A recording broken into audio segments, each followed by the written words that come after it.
शुरू। मैं रायबरेली से Dharmendra sir Sai classes YouTube channel पर आपका हार्दिक स्वागत करते हैं। जैसे कि आप लोग जानते हैं कि वर्तमान समय में उत्तर प्रदेश पुलिस और लेखपाल की रिक्तियां आ चुकी हैं, जिनमें हिंदी एक बहुत महत्वपूर्ण रोल अदा करती है। हिंदी एक ऐसा विषय होगा जिसके आधार पर आप 100% प्रश्न सही कर सकते हैं। ये वास्तविकता है। इसलिए आप लोगों को आज हम हिंदी के बारे में बताना चाहते हैं। उत्तर प्रदेश पुलिस में 37 क्वेश्चन हिंदी के आते हैं, जिनमें अगर आप प्रयास करते हैं और हमारे साथ जुड़ते हैं तो 33, 34, 35 क्वेश्चन हम बहुत आसानी के साथ सही कर लेते हैं। लेखपाल की परीक्षा में 25 प्रश्न हिंदी के आते हैं, जो एक महत्वपूर्ण भूमिका आपके चयन में करेंगे। इसलिए हिंदी बहुत महत्वपूर्ण विषय है। आइए हम आपको हिंदी के बारे में कुछ बताते हैं और हम आपको आज जो है हिंदी वर्णमाला के संदर्भ में कुछ बातें बताएंगे। हिंदी वर्णमाला, आइए हिंदी वर्णमाला। वर्णमाला का मतलब है वर्णों की माला। वर्णमाला का मतलब है वर्णों की माला। वर्णमाला की जो परिभाषा है वो वर्णों या अक्षरों के क्रमबद्ध समूह को वर्णमाला कहते हैं। वर्णमाला कहते हैं, वर्णों या अक्षरों के क्रमबद्ध समूह को वर्णमाला कहते हैं। हिंदी वर्णमाला में कुल 52 अक्षर होते हैं। अगर कुल अक्षरों की बात करते हैं तो हिंदी वर्णमाला में कुल अक्षरों की संख्या 52 होती है। हिंदी वर्णमाला में कुल अक्षरों की संख्या 52 होती है। इन 52 अक्षरों में स्वर होते हैं और व्यंजन होते हैं।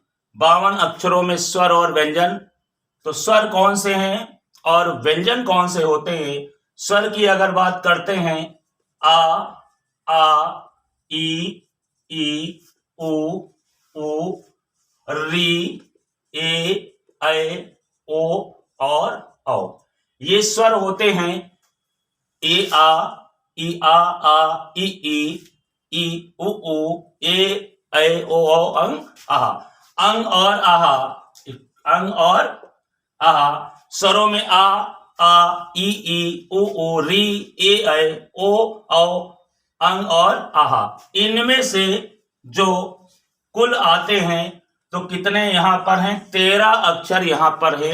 और अगर हम व्यंजन की बात करते हैं तो का, खा, गा, घा, अंगा, चा, छा, जा, झा, इया, टा, ठा, डा, ढा, अणा, ता, था, दा, धा, ना, पा, फा, बा, भा, मा, या, रा, ला, वा, शा, शा, साहा, छा, त्रा, ज्ञा। यहां पर व्यंजन देखते हैं तो यहां पर कुल आ रहे हैं 36 और 36 और 13 को मिलाकर कितने हो जाते हैं? 49। लेकिन अक्षर कितने हैं? कुल 52।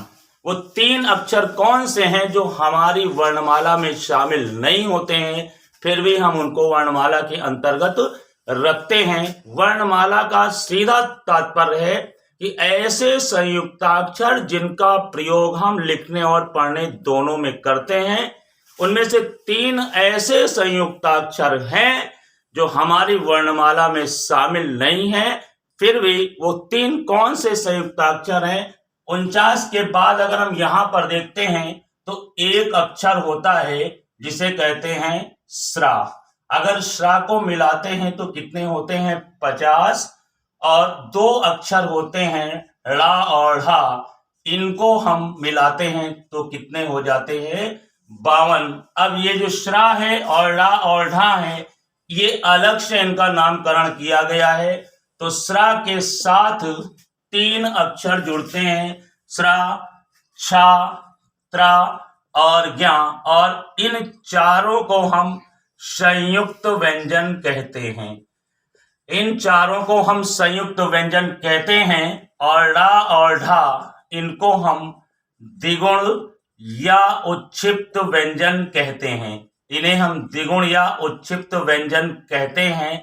अब अगर हम लोग फिर से चलते और बात करते हैं कि हिंदी वर्णमाला में कुल अक्षर कितने होते हैं, 52 होते हैं। तो यहाँ पर स्वर है और व्यंजन। अगर आपसे पूछा गया स्वर कितने होते हैं तो स्वरों की संख्या कितनी होती है, 11। अब यहाँ पर अंग और आहा आप देखते हैं, अंग और आहा को अयोगवाह वर्ण कहा जाता है। अंग और आहा को अयोगवाह वर्ण कहा जाता है। अयोग का मतलब हुआ आ माने नहीं योग, ना ये स्वर के योग में होते हैं ना ये व्यंजन के योग में होते हैं, इसलिए इन्हें अयोगवाह वर्ण कहा जाता है। अगर आपसे पूछा जाता है कि व्यंजन की संख्या कितनी है तो व्यंजनों की संख्या कितनी होती है, 33। अब अगर हम शुरू से चलते हैं तो स्वर हमारे कितने होते हैं, 11। अंग और आहा आपके अयोगवाह हैं तो अयोगवाह वर्ण कितने होते हैं, 2। अगर कहा जाएगा व्यंजन कितने होते हैं तो व्यंजन कितने होते हैं, 33। 4 संयुक्त व्यंजन हैं। संयुक्त व्यंजन कितने हो गए, 4। और डा और धा 2 द्विगुण या उच्छिप्त व्यंजन हैं। द्विगुण या उच्छिप्त व्यंजन 2 हैं। और इस तरह कुल जो व्यंजन है और स्वर हैं, इनको मिलाकर हिंदी वर्णमाला में कुल 52 अक्षर होते हैं। 52 अक्षरों में 11 स्वर होते हैं, 2 अयोगवाह वर्ण होते हैं, 33 व्यंजन होते हैं, 4 संयुक्त व्यंजन होते हैं, 2 द्विगुण या उच्छिप्त व्यंजन होते हैं। और इस तरह हिंदी वर्णमाला में कुल अक्षरों की संख्या कितनी होती है, 52। ये वर्णमाला का पहला जो है भाग होता है। वर्णमाला एक कई भाग हैं, तो वर्णमाला का पहला भाग यहाँ पर समाप्त होता है। अब हम आपको अगले भाग के बारे में बताते हैं।